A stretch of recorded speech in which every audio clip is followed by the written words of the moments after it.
Assalamualaikum warahmatullahi wabarakatuh. Dhaggeeffattoota fi kabajamtoota daawwattoota EMN Perkuwaasiniitor ganda goddee irraa Andiin Abdulkarim oduu hangafoota oduu ijoo za'aatii daraa qabannee isinitti himna oduu himuun hanqa isinii waliin turu diine Abdulkarim hangaftoota isaaniin koonsartiin lammiif gaachana jaamu aanaa kun bulchaa ganda goddee keessatti haalawwan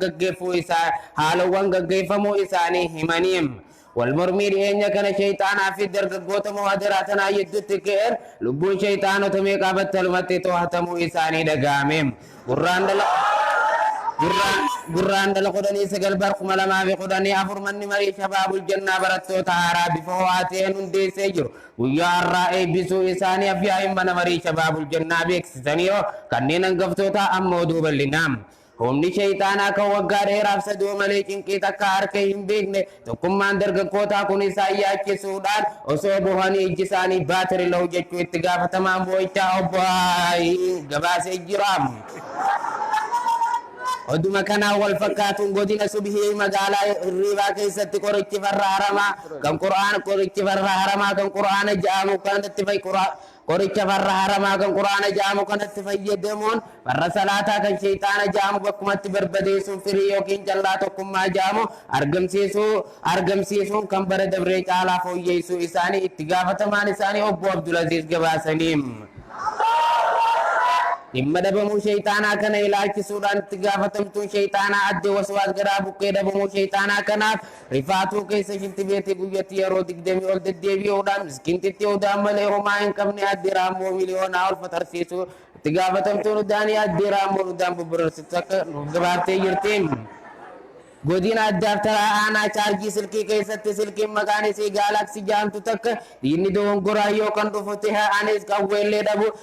janaa diduudhaan isin biraan jire jechuun qeerroo teenya jajjabeessuu isii daarikteerri silkii obbo Bosotiifaa fi negatiivni turtii ilkee silkiitii wajjin taasisaniif gabaasanii jiraniif. Zabana teknoolojii kana keessa shiitaa fi jallaabiyyaan garee taayitii fi kofoo jaamtuun sarbamuu isaanii manni murtii huccuu dubaraa gabaasee jiraam.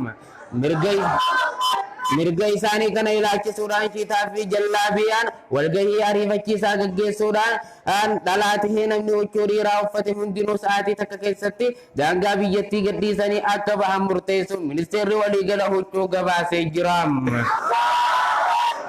Shiftaan injiree kan waggaa dheeraaf paarkii rifeensa ja'amu keessa jiraachaa ture kaleessa galgala humna waraana filaatiin booji'amuu isaa itti gaafatamaan mataa firis dargaggootaa obbo Baaqseseen nuuf gabaasanii jiraniiru.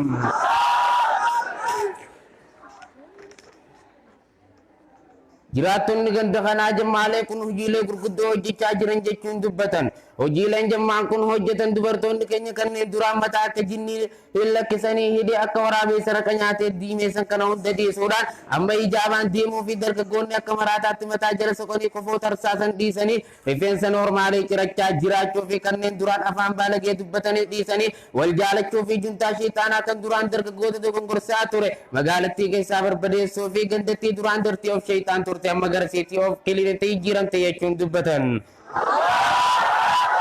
Akka juntaan shayxaanaa obbo Iblis dubbatanitti gandattii tana keessatti erga muhadaraan tun asitti eegaltee as namoota keenya balaa cimaa fi salphaan nurra ga'uu fi meeshaalee gurguddoo kanneen akka Allahu akbariin nu barbadeessaa waan jiraniif salumaan wal qabate yeroo masjiidarraa deemanis heddummina isaanii irraa kan ka'e ilmaan keenya baqatuudhaan eelota adda addaatti nu jalaa dhumaa waan jiraniif hatattamaan muhadaraan tun akka nurraa dhaabbattu isin gaafanna jechuun dubbatan.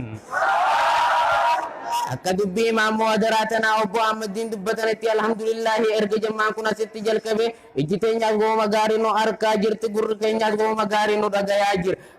Gandi kun guyyaa jimmaataa iida nu fakkaate hanga ganda keenya moo khabiraati jennee shakkinu takka geenye jirre jechuun dubbatan.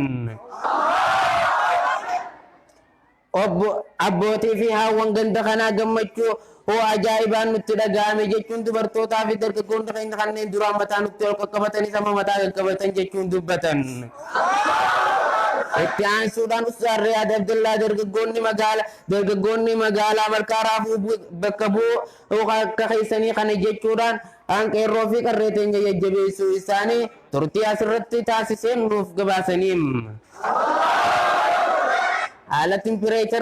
tempereechara gandi goddee yoo ilaallu olaanaan qur'aana qara'u gadhaanaan dhageeffachuu olaanaan salaatoo hundi masjida salaatoo gadhaanaan manatti salaatoo tempereechara naannoo biraa yoo ibsinu olaanaan qarshii yoo lakkaa'u gadhaanaan mataa mammaru olaanaan fiigicha gadhaanaan dhiiticha olaanaan mirqaanoo gadhaanaan araaroo olaanaan yoo nyaatu gadhaanaan kajeeloo hayyee dhageeffattoota keenya oduun keenya akkuma itti fufetti jira. Ana afaanii araddaa funyaan jalaatti hokkorrii cimaan sababa shiishaa fi timbootiin ka'uu isaanii itti gaafatamaa waliigala qaama namaa obbo Garaajii Guyyaa Qalleessaa fuula marsariitii isaanii irratti barreessaniif hayyee dhageeffattootaa fi kabajamtoota daawwattoota AMN Islaam Miidiyaa Neetwork oduu gaggabaaboo isaati kan isinii waliin ture diineef darkariimiin jaamu waan dhaggeeffataniif galatoomaa horaa bulaa. Wassalaamu alaikum warahmatullaahi wabarakaatuh.